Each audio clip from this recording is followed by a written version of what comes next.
Hello friends, நம்ம இந்த வீடியோவில் ஃபினான்ஷியல் பிளானிங் பற்றி பார்க்கலாம். இது எல்லாருக்கும் 100% பொருந்துன்னு சொல்ல முடியாது. ஏன்னா ஒவ்வொருத்தர் ஏஜுக்கு ஏற்ற மாதிரி, அவங்க ஃபேமிலி சுச்சுவேஷனுக்கு ஏற்ற மாதிரி இது மாறக்கூடியது. சரிங்களா? இது ஒரு சிலருக்கு சூட் ஆகும். ஸோ இப்போ யாரெல்லாம் ஒரு 30க்குள்ளே இருக்கிறாங்களோ கண்டிப்பாக இது அப்படியே 100% சூட் ஆகும். அதுக்கு மேலே இருக்கிறவங்க குழந்தைங்க இருக்குதுன்னா அதுக்கேற்ற மாதிரி பிளான் பண்ணோம். ஸோ அதுக்கு என்னோடய ஸ்க்ரீனில் நம்பர் இருக்குது பாருங்கள், அந்த நம்பர் கூப்பிடுங்க, நம்ம பண்ணுவோம். இல்லை உங்களுக்கு தெரிஞ்சவங்க யாராச்சும் இருந்தால் அவங்க மூலமாக பண்ணுங்கள். தயவுசெய்து இந்த mutual fund distributor, insurance agent, மற்ற மாதிரி ஒரு சில ப்ராடக்ட்டை மட்டும் டீல் பண்ணுவாங்க இல்லைங்களா? ஸோ இவங்களோட அட்வைஸ்லாம் கேட்டு கண்டிப்பாக பண்ணாதீங்க. அது கண்டிப்பாக உங்களுக்கு முழுமையான தேவைகளை பூர்த்தி பண்ணாது. சரிங்களா? சரி, வாங்க பார்க்கலாம். Income minus savings equal to expense. வருமானம் வரும், சேவ் பண்ணதுக்கப்புறம் மீதி இருந்தால் எக்ஸ்பென்ஸ். ஸோ இதுதான் ஃபினான்ஷியல் பிளானிங்கில் முக்கியமாக நம்ம பார்க்கக்கூடியது. பெரும்பாலும் மக்கள் என்ன பண்ணுவாங்க, இன்கம் வரும், எக்ஸ்பென்ஸ்லாம் போக மிச்சம் மீதி இருந்தால் தான் சேவிங்ஸை பற்றி பார்ப்பாங்க. ஆனால் ஃபினான்ஷியல் பிளானிங் பண்ணக்குள்ளே அப்படி பண்ணாதீங்க. இன்கம் வரும், சேவ் பண்ணதுக்கப்புறம் தான் எக்ஸ்பென்ஸ். சரிங்களா? ஸோ எப்படி இதை பண்ணலான்றதை பார்க்கலாம். ஸோ ஒரு 6 பக்கெட் அஷ்யூம் பண்ணிங்க. 1 2 3 4 5 6ன்னு ஒரு 6 பக்கெட் அஷ்யூம் பண்ணிங்க. இதில் first bucket basic needs, food, clothes, education fees, இது எல்லாமே 30 to 40% உங்கள் இன்கமில் எடுத்து வச்சுக்கோங்க. அடுத்தது எமர்ஜென்சி ஃபண்டு 5% எமர்ஜென்சி ஃபண்டில் வைங்க. இப்போது ஒரு 3 மாதம் எனக்கு வேலை இல்லாமல் போச்சு அப்படின்னா, நான் சமாளிக்கணும்னா இந்த எமர்ஜென்சி ஃபண்டு தான் உங்களுக்கு ஹெல்ப் பண்ணும். அது ஈஸியாக லிக்விட் பண்ணுற மாதிரி வச்சுக்கோங்க. இப்போ அது 5% இப்போது மாதத்துக்கு 1 லட்சம்னா 3 மாதத்துக்கு 3 லட்சம். கரெக்டுங்களா? அந்த 3 லட்சம் வர வரைக்கும் அந்த எமர்ஜென்சி ஃபண்டில் 5% எடுத்து வச்சுட்டு வாங்க. அதுக்கப்புறமா 3 லட்சம் வந்ததுக்கப்புறம் அந்த 5% உங்களோட என்டர்டெயின்மெண்ட்டுக்கெலாம் யூஸ் பண்ணிங்க. ஏன்னா லைஃப்பில் அதுவும் முக்கியம் இல்லைங்களா? ஸோ அதுக்கு யூஸ் பண்ணிங்க. அடுத்தது மெடிக்கல் 2 to 5% கண்டிப்பாக அது பண்ணி ஆகணும். ஏன்னா இப்போலாம் பார்த்திங்கன்னா இன்ஃப்ளேஷனுக்கு ஏற்ற மாதிரி எல்லாமே ஏறிட்டு போகுது. மெடிக்கல் காஸ்ட் பயங்கரமாக போயிட்டுருக்கு. கொரோனாக்கு அப்புறம்லாம் பார்த்திங்கன்னா கட்டுப்படுத்த முடியாத அளவுக்கு போயிட்டுருக்கு. 5 லட்சம் 6 லட்சம் பண்ண சர்ஜரி இப்போ 11 லட்சம் 13 லட்சம் அப்படி ஆகிட்டுருக்கு. ஸோ எங்கே போய் நிற்கணும்னே தெரியாது. ஸோ அதுக்காக கண்டிப்பாக நீங்கள் பிளான் பண்ணி தான் ஆகணும். ஒரு மெடிக்ளைம் பாலிசியோ ப்ளஸ் அடிஷ்னலாக கொஞ்சம் அந்த 2 to 5% எடுத்து வச்சிங்கன்னா மெடிக்கல் பாலிசிக்கு போக பேலன்ஸ் அமௌண்ட் கண்டிப்பாக அங்கே இருக்கும். அது கண்டிப்பாக உங்களுக்கு பாலிசி எடுத்தாலும் கூட நம்ம 10% எக்ஸ்பென்ஸ் ஹாஸ்பிட்டலுக்கு நம்ம பே பண்ணுற மாதிரி தான் வரும். சரிங்களா? என்ன மாதிரி பாலிசி எடுத்தாலும் இப்படியாச்சும் ஹாஸ்பிட்டல் கம்பெனிலாம் ஏதோ பாலிசியை மாற்றி கொண்டு வராங்க. அப்போ கூட அந்த ஹாஸ்பிட்டல் எப்படியாச்சும் பணத்தை பிடுங்க தான் பார்க்குறாங்க. ஸோ அதனால் அதை நீ எடுத்து வச்சு தான் ஆகணும்.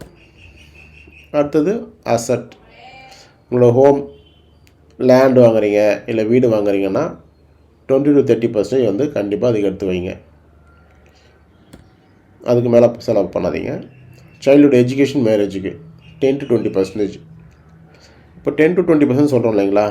இதில் 10% ஆகலாம், 15 ஆகலாம்.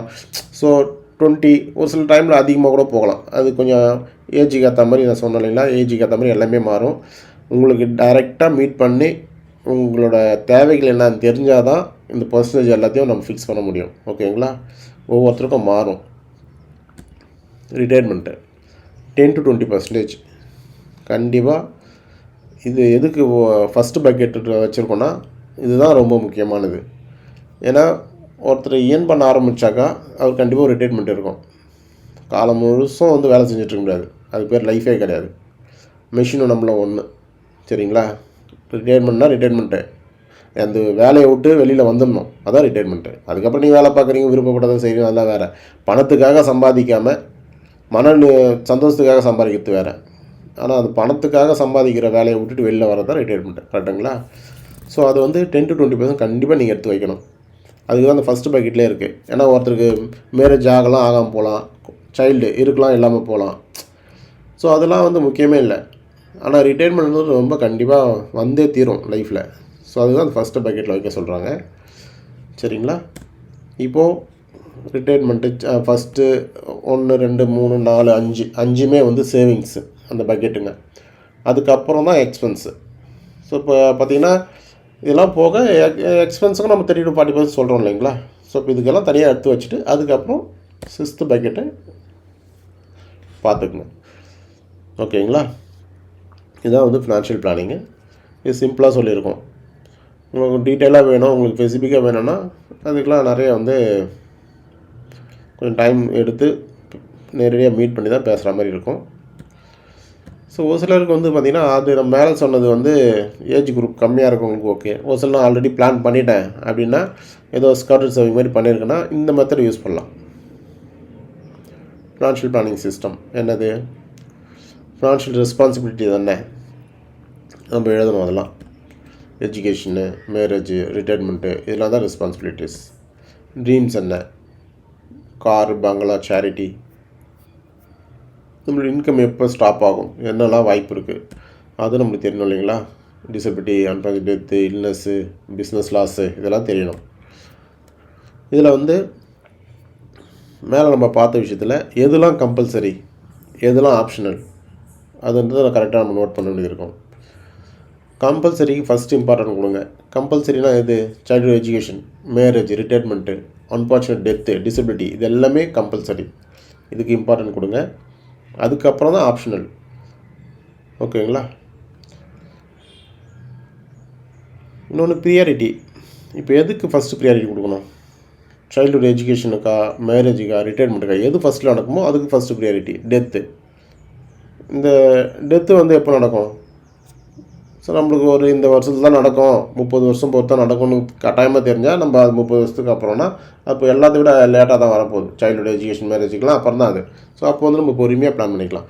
இல்லை எனக்கு தெரியவே தெரியாது எப்போ நடக்கும்னீங்கன்னா கண்டிப்பாக அதுக்கு ஃபஸ்ட்டு ப்ரியாரிட்டி கொடுக்கணும். ஓகேங்களா. அதுக்கப்புறம் தான் மற்றதை பற்றி யோசிக்கவே செய்யணும். இப்போ வந்து எனக்கு எவ்வளோ பணம் வேணும், அதுக்கு எவ்வளோ டைம் பீரியட் இருக்குது, இப்போ ப்ரெசண்ட்டாக என்கிட்ட என்ன இருக்குது இது எல்லாமே நம்மளுக்கு தெரியணும். ப்ளஸ் என்கிட்ட என்ன சேவிங்ஸ்லாம் இருக்குது ஆல்ரெடி. ஸோ இந்த calculation PPF, LIC, postal savings, share, mutual fund, RD, FD இதெல்லாம் என்கிட்ட என்ன இருக்குது இதெல்லாம் பார்த்துட்டு அதுக்கப்புறம் பேலன்ஸ் எவ்வளோ பண்ண வேண்டியது இருக்குது அதெல்லாம் ஒர்க் அவுட் பண்ணி பண்ணுறது தான் இந்த ஃபினான்ஷியல் பிளானிங் சிஸ்டம் நம்மளுக்கு சொல்லக்கூடியது. ஓகேங்களா. ஸோ அந்த மாதிரி வந்து 2-3 மெத்தடில் பண்ணலாம். ஆட்களுக்கு ஏற்ற மாதிரி மாறும். சரிங்களா. விருப்பப்பட்டீங்கன்னா நம்பர் ஸ்க்ரீனில் இருக்குது பாருங்கள், கீழே இருக்குது பாருங்கள், கூப்பிடுங்க, நம்ம பண்ணுவோம். Thank you friends.